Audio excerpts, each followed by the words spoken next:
हजुर तपाईहरु कताबाट आउनुभएको होला? हामी चाहिँ live life welfare foundation Mumbai है अनि उहाँ चाहिँ हुनुहुन्छ founder live life welfare foundation Mahendra Devral मेरो नाम चाहिँ विलियम डेक्सन म चाहिँ कसरी एसोसिएट भएको उहाँहरूसँग भन्दाखेरि चाहिँ मेरो पनि फ्यामिली मेम्बर मेरो फादर इन ललाई चाहिँ एउटा क्यान्सर पेसेन्ट हुनुहुन्थ्यो पहिला यहाँनिर तपाईँको सिलिगुडीमा तपाईँको रङ्गापानीमा तपाईँको उयो हुँदै थियो ट्रिटमेन्टहरू हुँदै थियो अपरेसन पनि भएको अनि सेकेन्ड टाइम पनि फेरि क्यान्सर हुँदाखेरि चाहिँ त्यही सम्बन्धी चाहिँ हामी मुम्बई जानु परेर उहाँको कन्ट्याक्ट नम्बरहरू पाएँ है अनि हामी चाहिँ त्यहाँनिर 2 महिना एकदम सित्तैमा 1 रुपियाँ पनि हामीले तिर्नु परेन है अब उहाँहरूको फाउन्डेसनको जुन चाहिँ एउटा रुम प्रोभाइड गराइदिनु भएको थियो हामीलाई अनि हामी त्यहाँनिर बस्यौँ 2 महिनासम्म एकदमै राम्रो हामीले मद्दत पायौँ होइन अब बस्नु पानी इभन ग्यास पनि उहाँहरूले सबै प्रोभाइड गराइदिनु भएको थियो अन्त हाम्रो ट्रिटमेन्टको लागि चाहिँ एकदम हामीलाई सुविधा पर्यो त्यहाँनिर है अनि त्यसैले गर्दाखेरि पनि अहिले हाम्रो प्रोग्राम उहाँले चाहिँ फन्ड रेजिङ अथवा एउटा क्यान्सर अवेरनेस होइन चाहिँ प्रोग्राम चाहिँ गरिरहनुहुन्छ अनि त्यस समक्ष चाहिँ अहिले हामी यहाँ दार्जिलिङको जिडिएनएस हलमा गर्नेवाला छौँ है यो तपाईँको नोभेम्बर 2मा हुनेछ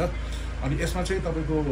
हाम्रो पहाडमा मात्र नभएर इभन यो तपाईँको डुवर्स भयो तराई भयो होइन त्यहाँनिर पनि कतिजना हुनुहुन्छ होला है क्यान्सर सम्बन्धी पीडितहरू त्यस पेसेन्टहरूको लागि चाहिँ एकदमै अब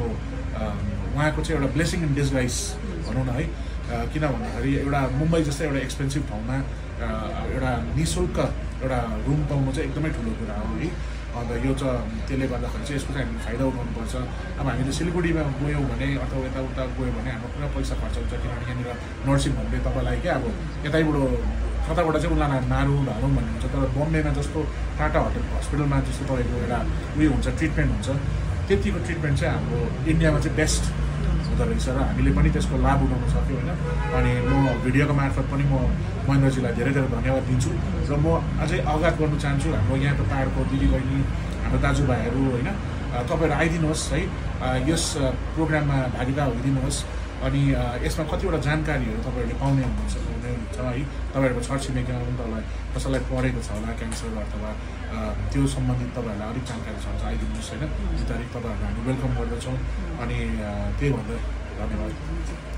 तपाईँ फाउन्डर हुनुहुँदैछ हो तपाईँले के शब्द राखिदिनुहुन्छ यो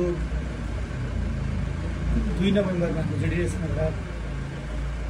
साङ्गीतिक प्रोग्राम क्यान्सर अवेरनेस प्रोग्राम छ त्यसमा सबैजना उपस्थित भएर एउटा सहयोग गरिदिनु तपाईँलाई धेरै धेरै धन्यवाद जानकारी दिनुभयो। हुन्छ थ्याङ्क यू।